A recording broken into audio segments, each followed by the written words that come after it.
तो आज तारीख है 8 सितंबर, और 8 सितंबर की पहली खबर तो यही आई है कि तालिबान की जो इंटरिम गवर्नमेंट बनने वाली है उसके हेड को, जो अभी हम लोगों ने बीच में बात की थी कि मुल्ला बरादर को बनाया जा रहा था, उनको अब डेप्यूटी पीएम बना दिया गया है। और हेड के रूप में जो उनके सुप्रीम लीडर हैं मुल्ला आखुंद, उनको ही पीएम के रूप में वहां पे चुना जा रहा है। और अगर देखा जाए तो 33 ऐसे बड़े लीडर हैं जिनको इनकी गवर्नमेंट में रखा जा रहा है। देखो, बेसिकली तालिबान में दो अलग अलग ग्रुप हैं, एक कांधार ग्रुप है और एक ये काबुल का ग्रुप है।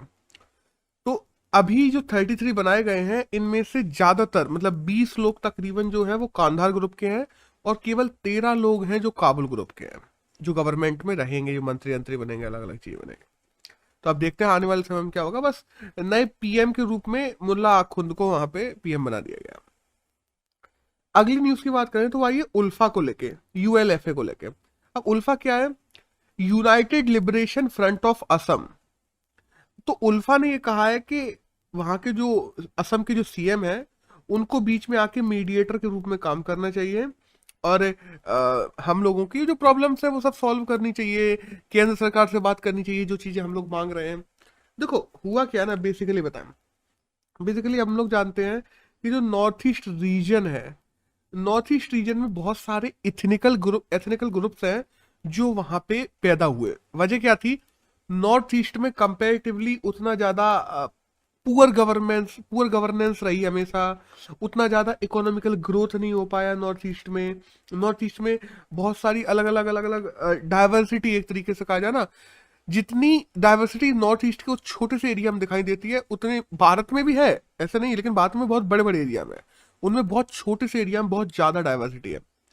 उनकी जरूरतें, उनके जो कहते हैं ना कल्चर, वैल्यूज, इन सबको प्रिजर्व नहीं किया गया, उनका कहना यह है। उनके जो इकोनॉमिकल राइट्स है वो उनको नहीं पहुंचाए गए। पूरे इंडिया के द्वारा उनका मजाक बनाया जाता था, ये वो फलाने ढिकाने, क्योंकि वो थोड़े अलग दिखते हैं इंडिया से। तो ये सब चीजें अब अपन सबकी ही बात कर ले रहा है कि वहां पे कौन कौन से इथनिकल ग्रुप्स हैं जो कैसे कैसे हैं। देखो, पहले तो अपन नॉर्थ ईस्ट की बात करें। जब हम बोलते हैं नॉर्थ ईस्ट, तो नॉर्थ ईस्ट में 8 प्रदेश आते हैं। और कि 8 क्यों, सिक्किम को भी मिला के नॉर्थ ईस्ट में ही आता है वो। और अगर हम लोग केवल बोले कि 7 सिस्टर्स, तो वो अलग है। 7 सिस्टर्स को इंडिया से कौन जोड़ता है? चिकन नेक जोड़ता है, या हम लोग कह लें कि सिलीगुड़ी कॉरिडोर, वो भी चिकन नेक ही है की चीज है वो। ठीक है, वो टोटल उसमें 7 प्रदेश आते हैं। वहां पे अलग अलग रिलीजियस ग्रुप्स, अलग अलग नेशनल ग्रुप, अलग अलग इथनिकल ग्रुप्स बने हुए हैं। तो उन सब की ही बात कर ले रहे हैं आज। अगर ये उल्फा का आया है तो मैंने सोचा सबकी बात करते हैं। देखो, नागालैंड में एक ग्रुप बना हुआ है एनएनसी, जिसका नाम है नागा नेशनल काउंसिल। अब एनएनसी जो ग्रुप है नागालैंड में, उसको एजेड फिजो ने बनाया था। और बाद में हम देखते हैं कि फिर एजेड फिजो से उसके जो और लोग जो ग्रुप थे। अब देखो, इन ग्रुप्स ने वायलेंस भी किया है वहां पे बहुत ज्यादा। लोगों ने जनता ने काफी इसका सपोर्ट भी किया, और मतलब ये सारे ही ग्रुप्स का। और उसके बाद में उन लोगों ने अपनी लाइफ की लड़ाई लड़ी, अपने फौजियों को मारा, बहुत सारी चीजें चली। तो एनएनसी जो नागालैंड का ग्रुप है, उसको दो भागों में बाद में आगे चल के वो बट जाता है, एनएनसी सीएन के और एनएनसी सीएन आईएन। अब देखो, एनएनसी सीएन आईएन जो है वो तो इंडिया के साथ में उसका टाई अप हो गया और वो खत्म हो चुका है, वो ग्रुप को खत्म कर दिया जा चुका है। एनएनसी सीएन के जो ग्रुप है वो अभी भी वहां पे है, और उनके अभी भी इंडिया के जो गवर्नमेंट है उनके साथ में बातचीत और ये सब चलते रहते हैं। अगली बात करते हैं मिजोरम की। मिजोरम में जो इथनिकल ग्रुप है उनका नाम है मिजो नेशनल फ्रंट, MNF, जो कि हम देखते हैं लॉल डेंगा के द्वारा बनाया गया था वहां पर। त्रिपुरा की बात करते हैं तो त्रिपुरा में हम देखते हैं माइग्रेशन की प्रॉब्लम की वजह से वहां पे बंगाली जो ट्राइबल ग्रुप्स हैं, ऐसे 3-4 ग्रुप्स में बंगाली ट्राइबल ग्रुप्स अलग अलग बन गए थे, और वो आज भी वहां पे ये सब करते रहते हैं अपनी काम। असम की बात करें तो असम में अभी हम लोगों ने बात की कि 1979 में उल्फा ग्रुप बना था, और उल्फा ग्रुप ने ही अभी अपने वहां के सीएम से कहा है, जो आज न्यूज में आया है। असम में उल्फा बना ही इसलिए था क्योंकि असम में इलीगल माइग्रेंट्स आ रहे थे। और असम के उल्फा को बनाने वाले का नाम क्या था? वो था परेश द्वारा, परेश द्वार नाम था उनका, सॉरी। नेक्स्ट, और नेक्स्ट की बात करें तो मणिपुर की बात करते हैं। मणिपुर में United nation liberal front, UNLF बना हुआ है। मेघालय की बात करें तो मेघालय में अपन देखते हैं गारो खासी जयंतिया 3 पहाड़ियां हैं, तो वहां पे उनके ही नाम से कुछ ग्रुप्स बने हुए हैं, जैसे है गारो नेशनल लिबरेशन आर्मी, जिसको GNLA कहते हैं मेघालय में। और मेघालय में एक और है जिसको कहते हैं हैनीवर्थेक नेशनल लिबरेशन काउंसिल, जिसको ये लोग HNLC भी कहते हैं। अब एक बचा अरुणाचल प्रदेश। तो अरुणाचल प्रदेश की अगर बात करें तो वहां पे दो ग्रुप्स हैं, एक तो है ADF और दूसरा है EALF। ADF का फुल फॉर्म है अरुणाचल ड्रैगन फोर्स और EALF का फुल फॉर्म है ईस्ट इंडिया लिबरेशन फ्रंट्स। अब ये वो ग्रुप है जो आज के समय में अलग अलग नॉर्थ ईस्टर्न राज्य में अभी भी अपने काम कर रहे हैं। वहां पे लोग अपने कल्चर के लिए, अपने आप को नेशन से जोड़ने के लिए कहते हैं ये कि हम लोगों को नेशन में उतनी प्रायिकता नहीं दी जाती, हमें दबाया जा रहा है, हमें कुचला जा रहा है, ये वो फलाने ठिकाने। तो उन सब के लिए आज भी काम करते रहते हैं। और इवन दो इनमें से कुछ ग्रुप्स ऐसे भी हैं जो लड़ते तक रहते हैं, जैसे नक्सलवादी हम देखते हैं छत्तीसगढ़ में लड़ते रहते हैं ज्यादातर। नक्सलवादी छत्तीसगढ़, थोड़ा MP में भी उनका एरिया है। ऐसे ही ये एथनिकल ग्रुप्स हैं जो नॉर्थ ईस्ट में है। बट नॉर्थ ईस्ट में कंपेरिजन करें अगर नक्सलवादियों से, तो उतने ज्यादा एग्रेसिव नहीं है वो लोग। एग्रेसिव है, ऐसा नहीं है कि उन्होंने लोगों को मारा नहीं है, आम लोगों को मारा नहीं है, या दबाया नहीं है, या सरकार से लड़े नहीं है। बट कम से कम ये लोग आज सरकार से बात कर रहे हैं और सरकार के कांटेक्ट में हैं इनमें से ज्यादातर ग्रुप।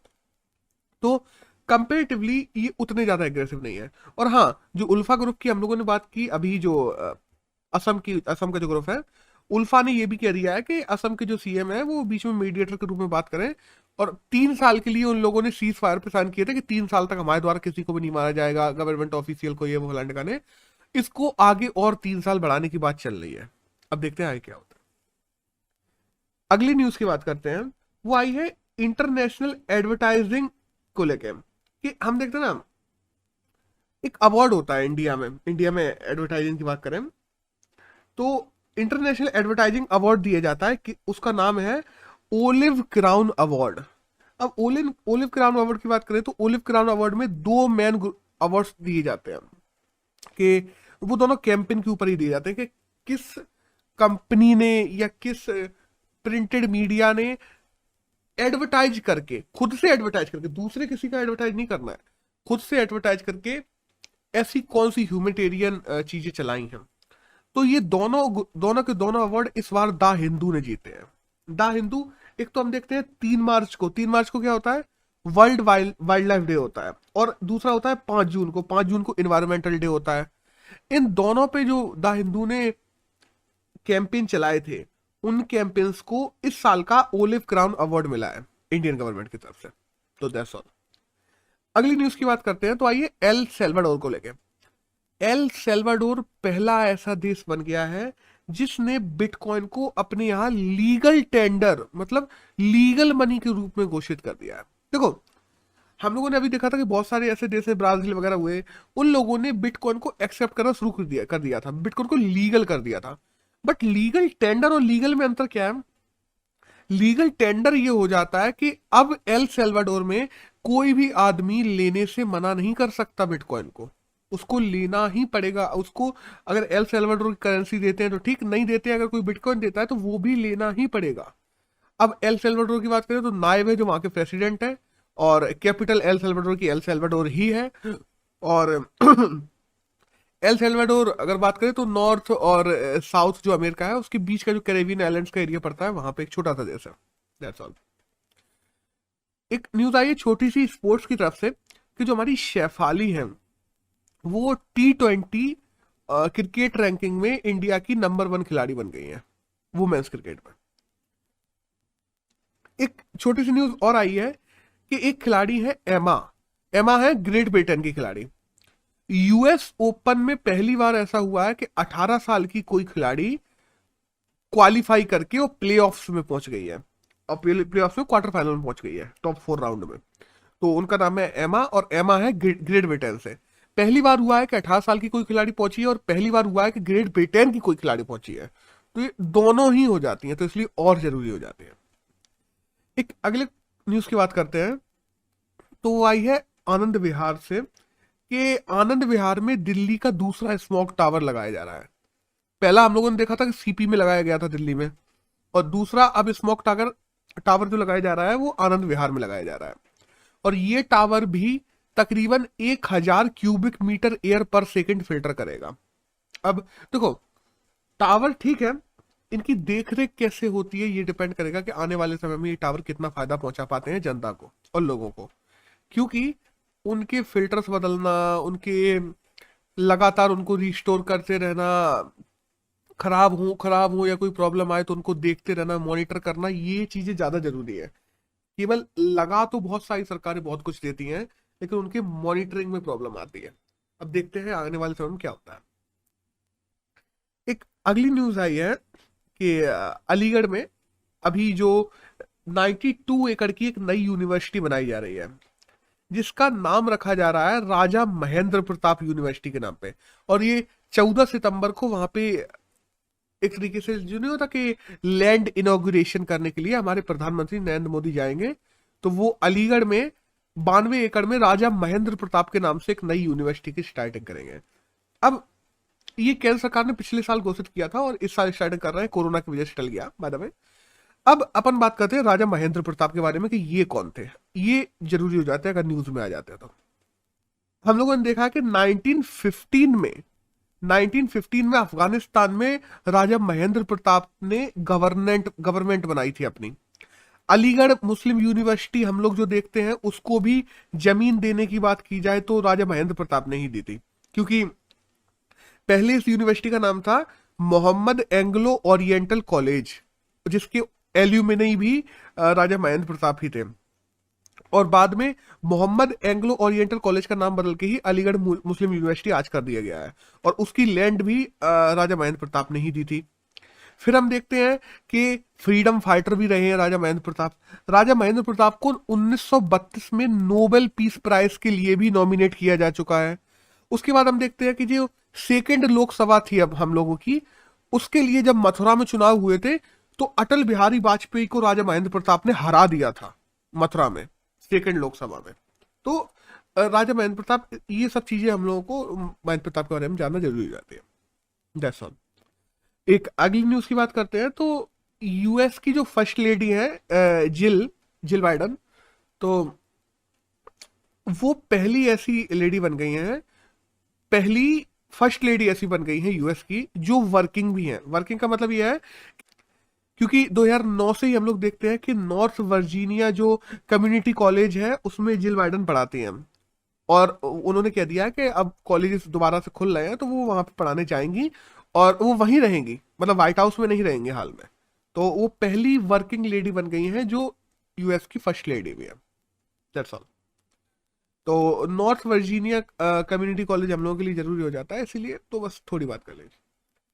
एक नेक्स्ट न्यूज की बात करते हैं तो वो आई है कैर्न को लेके कि जो CAIRN करके कंपनी है, कैर्न पर इंडिया ने रेट्रोस्पेक्टिव टैक्स लगाए थे। रेट्रोस्पेक्टिव टैक्स क्या होते हैं कि आज की डेट में हम पिछली डेट से टैक्सेस तुम पे इम्पोज करते हैं, तो उनको लेके कैर्न कंपनी चली गई थी बाहर विदेश में, तो फ्रांस में हुआ, यूएस में हुआ, वहां की कोर्टों में चली गई थी। तो वहां पे जो हमारी सेल बेल घेल इनकी जो प्रॉपर्टी है उनको सीज किया जाने लगा था उन लोगों के द्वारा कि तुम अगर इन पे यहाँ पे लगाओगे तो हम उधर से वसूल लेंगे तुमसे। तो अब क्योंकि रेट्रोस्पेक्टिव टैक्स है ना ब्रो, रेट्रो टैक्स किसी भी कंपनी पे लगाना गलत ही होता है। हम तुम्हारे यहाँ आज आए हैं और तुम हम पे 2008 से टैक्स लगा दो, या हम तुम्हारे यहाँ पिछले 5 साल से काम कर रहे हैं, कोई टैक्स नहीं था, अचानक तुमने कहा तुम 5 साल से काम कर रहे हो, ये एक नया टैक्स लगाया है आज, ये पिछले 5 साल का पूरा भर देना। तो ये चीज रेट्रोस्पेक्टिव टैक्स इंटरनेशनली भी गलत कहे जाते हैं, और इन पे लगातार आर्टिकल आ रहे हैं आजकल करंट में, हम लोगों ने भी देखा है। इंडिया की इस पे बहुत ज्यादा किरकिरी हो चुकी है। सही वाली बात तो ये है, क्योंकि वोडाफोन पे भी लगाए थे तो वोडाफोन ने भी वसूल लिए, और आज केर्न ने भी वसूल लिए। इंडियन गवर्नमेंट ने कह दिया है कि हम $1 बिलियन रिफंड करेंगे केर्न को, बदले में हमारे जो ONGC है या गेल है उसके जो जमीन वगैरह हैं, जो लैंड है, उनको सीज किया गया है फ्रांस और यूएस में, उनको सीज ना किया जाए। और केर्न ने भी ये जो एक्सेप्ट कर लिया है जो इन लोगों ने फंड देने का।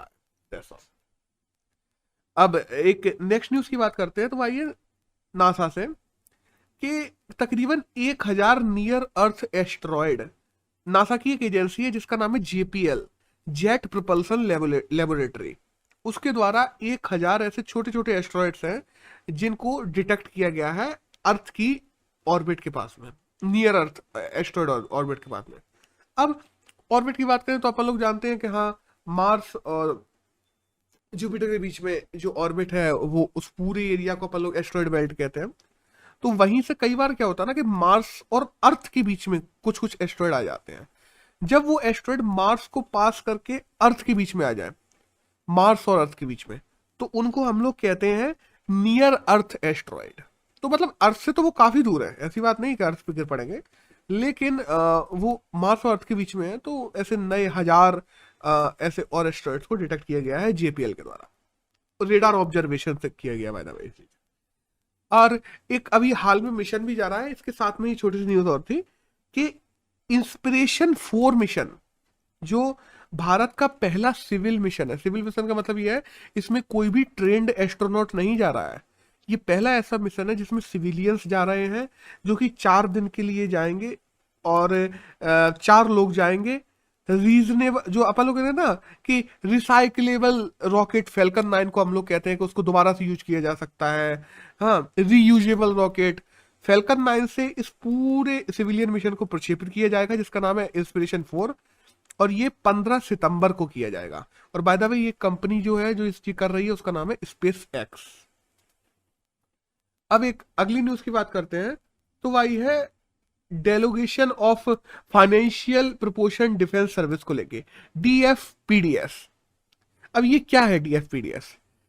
देखो, रक्षा में जब कोई भी हमें नया उपकरण खरीदना होता है, चाहे वो कितना भी नेसेसरी क्यों ना हो, आर्मी के हायर रैंक के ऑफिशियल से परमिशन लेनी पड़ती है। कहो वो तुम्हें तुरंत चाहिए ट्रेनिंग के लिए, यहाँ पे बेस पे तुरंत जरूरत है, और हायर रैंक पे भी जा रहे हैं, दिल्ली से परमिशन लेके आ रहे हैं, तब वो उपकरण खरीद पा रहे हैं। तो छोटे मोटे उपकरण जिनकी रक्षा में हम लोगों को जरूरत है, उसको फील्ड कमांडर रैंक का ऑफिसर भी खरीद सके, उसके लिए डीएफपीडीएस स्कीम शुरू की गई है। इसके तहत लिस्ट बना दी जाएगी कि ये कुछ पर्टिकुलर हथियार हैं जिनको तुम खरीद सकते हो, इतना बजट है जिससे जिससे तुम खरीद सकते हो, और इतनी क्वांटिटी में तुम खरीद सकते हो। और खरीदने के बाद बाय द वे उन लोगों को अपने हायर लेवल को बताना पड़ेगा हम लोगों ने ये लिया, लेकिन खरीदने से पहले नहीं पूछना पड़ेगा अगर जरूरत पड़ी तो इसको हमारे जो रक्षा मंत्री हैं राजनाथ सिंह ने डीएफपीडीएस जो सर्विसेज है उसको परमिशन दे दी है। और आने वाले समय में हम देखेंगे कि फील्ड कमांडर्स भी इम्यूनेशंस हुए और भी चीजें हुई जो एमओस वगैरह हुए, उन सबको खरीद सकेंगे खुद से ही। तो अब एडिटोरियल की बात करते हैं। पहला एडिटोरियल आया है आर्थिक सुधार को लेकर कि देखो, हम लोग लगातार देखते हैं कि आर्थिक सुधार की आजकल बात चल रही है। कोरोना में सारे ही देशों की हालत खराब हो गई, कोरोना की वजह से बहुत ज्यादा लॉस हुआ है, तो आर्थिक सुधार की जरूरत है, इकोनॉमिकल रिवाइव की जरूरत है। तो इस पूरे एडिटोरियल में यही कहा गया है कि इकोनॉमिकल रिवाइव करते टाइम हमें शॉर्ट टर्म अटेम्प्ट नहीं करने चाहिए। शॉर्ट टर्म अटेम्प्ट कैसे? कि अभी कोई अटेम्प्ट कर दिया जिससे अभी तो इकोनॉमी रिवाइव हो गई, तुमने अगले 1 साल 1.5 साल का प्लान बना लिया, लॉन्ग टर्म में हो सकता है वो नुकसान पहुंचाए।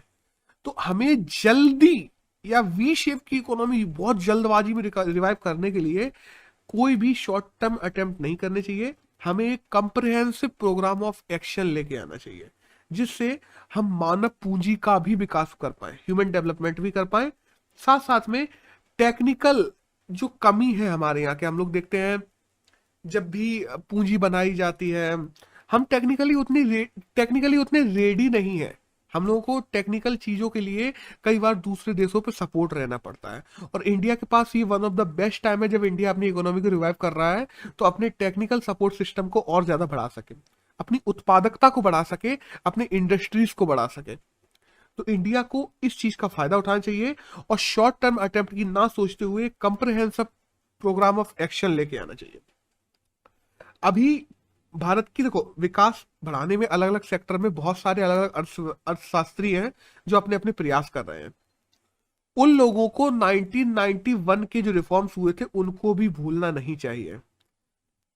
कि हम ये देखते ना कि एचआरसी जो अपन लोग कहते हैं ना, ह्यूमन रिसोर्स कैपिटल, हम लोग 1991 में जो रिफॉर्म किए उसमें ह्यूमन रिसोर्स कैपिटल की जो कैपेसिटी है डेवलप करने की, उसको पूरी तरीके से उपयोग ही नहीं कर पाए। अगर उपयोग कर लेते तो आज हमारी इकोनॉमी 3-4 गुना और ज्यादा होती। तो अभी हमारे पास ये बहुत सही समय है कि जब जीडीपी दोबारा से ग्रोथ कर रही है। अगर ओवरऑल में भी बात की जाए ना, पर कैपिटा जीडीपी के हिसाब से इंडिया 125th रैंक पे आता है सारे देशों में।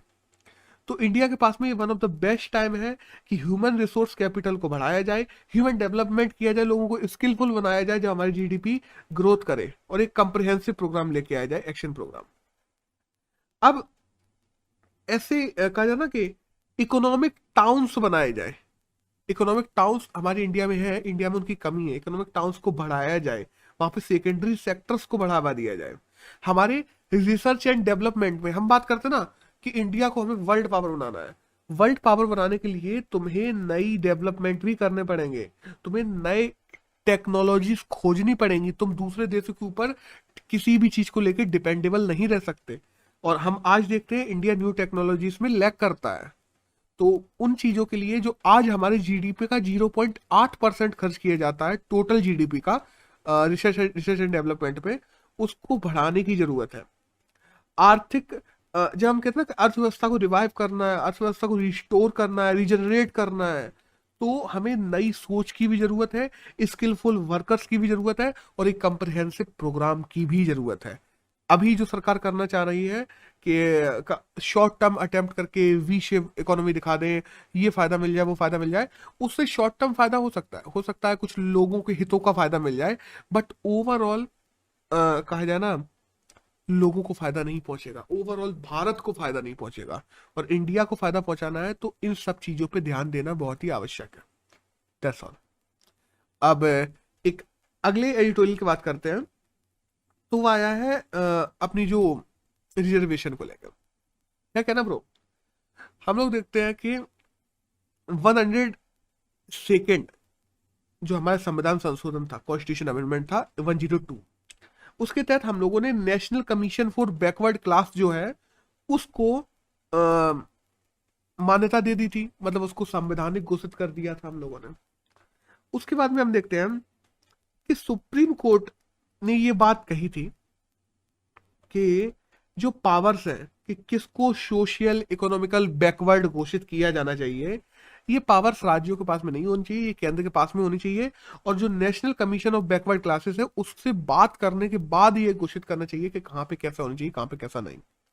हम लोग देखते हैं कि काफी जगह अलग अलग प्रकार के आरक्षण दिए गए, राजस्थान में आरक्षण दिए गए, गुजरात में आरक्षण दिए गए, पाटीदार आरक्षण, मराठा आरक्षण, ये सब चीजें हम देखते हैं। उनको आरक्षण की सूची में अभी तक इसलिए नहीं डाला जा रहा था क्योंकि national commission of backward classes उनको परमिशन नहीं देती थी, या केंद्र सरकार परमिशन नहीं देती थी, तो ये सारी प्रॉब्लम चलते रहते थे।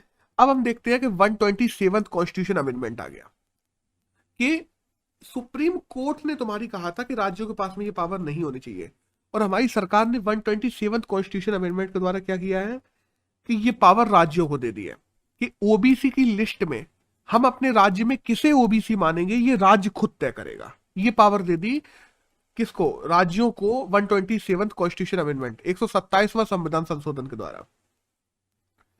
अब जो हम कहते हैं ना कि सोशल इकोनॉमिक डेवलपमेंट के आधार, जो आधार होने नहीं चाहिए, बेसिकली सुप्रीम कोर्ट ने कहा था वो आधार भी हो सकता है, आगे जाके राज्य देखने लगे।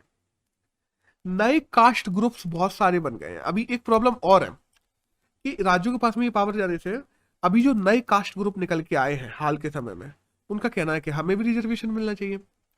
बट कास्ट बेस पे सेंसस हो तब तो पता पड़े कि कौन कास्ट पे है, कौन कास्ट पे नहीं है। और ये कास्ट ग्रुप से लोगों का कहना है कि 50% आरक्षण ही होगा, इसकी सीमा को हटा देना चाहिए और आरक्षण को बढ़ाना चाहिए। देखो, हम बात करते हैं ना कि जितने नंबर में लोग हैं उनको उतना रिप्रेजेंटेशन भी मिलना चाहिए, अच्छी बात है, मिलना चाहिए। बट क्या हमारे संविधान में ऐसा कहीं लिखा है रिजर्वेशन को लेकर? कहीं नहीं लिखा।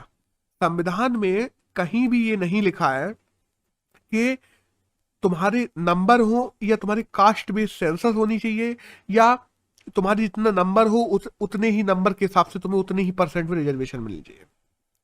अब अभी 2021 की सेंसस है, उसको लेके बहुत मुद्दा बना हुआ है सारी की सारी जो राज्य की पार्टीज हैं, जो छोटे छोटे राज्य हैं बहुत सारे, वो सारे जा जाके लड़ रहे हैं, केंद्र सरकार से कह रहे हैं, मोदी जी से मिल रहे हैं कि 2021 में जो सेंसस होने वाली है उसमें ओबीसी आरक्षण, हम लोग ओबीसी को कैसे, उन ग्रुप्स को कैसे आइडेंटिफाई कर पाएंगे कि किसको ओबीसी में रखना है, इसके लिए कास्ट बेस्ड सेंसस होना चाहिए।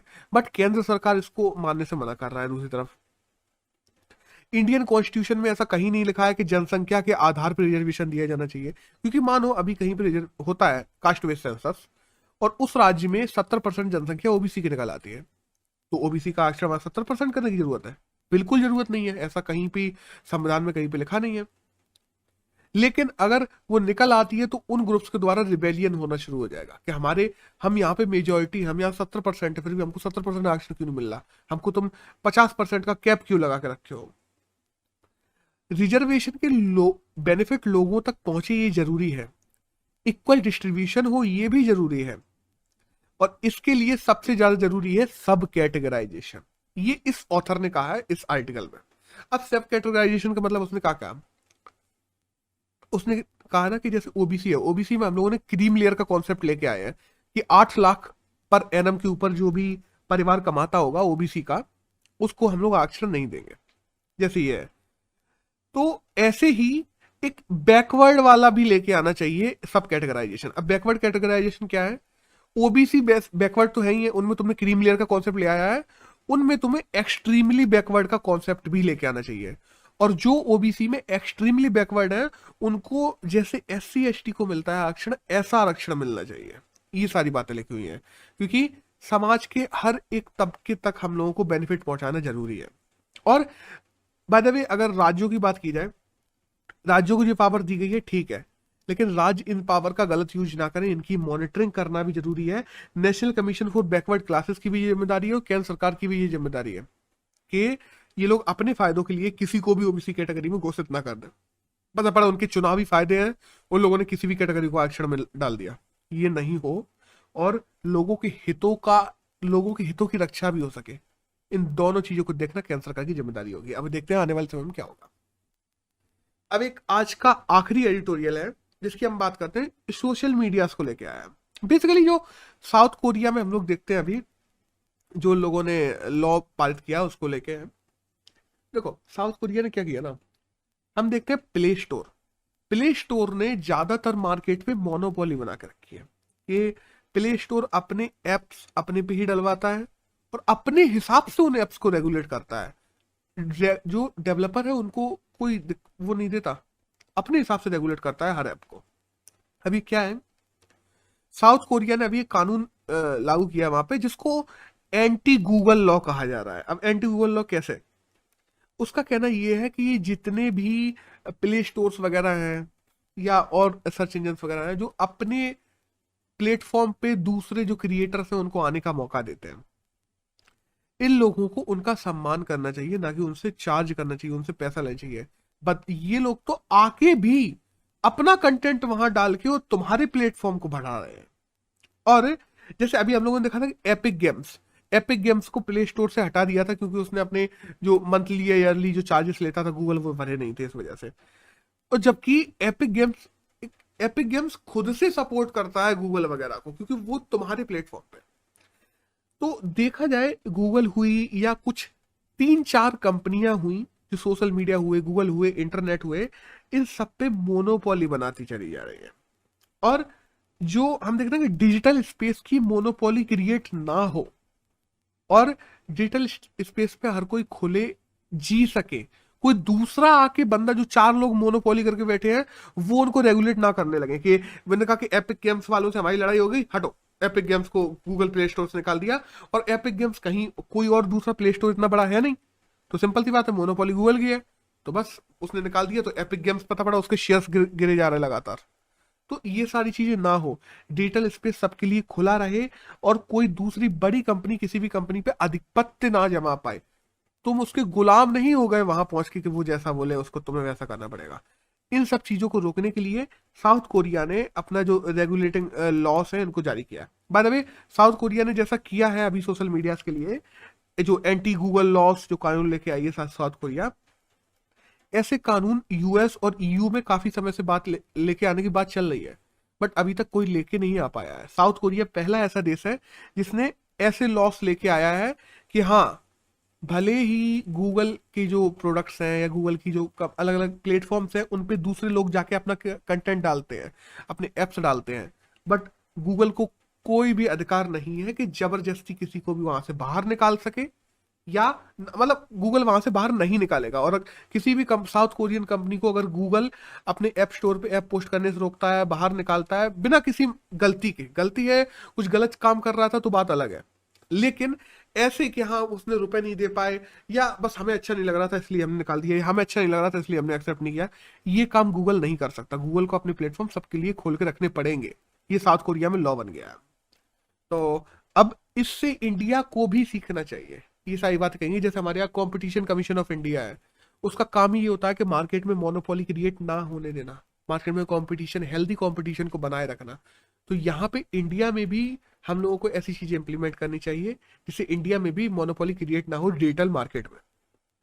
तो दैट्स ऑल। अगर आज 8 सितंबर की बात करें तो यही करंट था जो हमारे, नहीं क्या बोला, तो अगर आज 8 सितंबर की बात करें तो यही सब था जो हमारे एग्जाम के लिए जाना जरूरी था करंट से।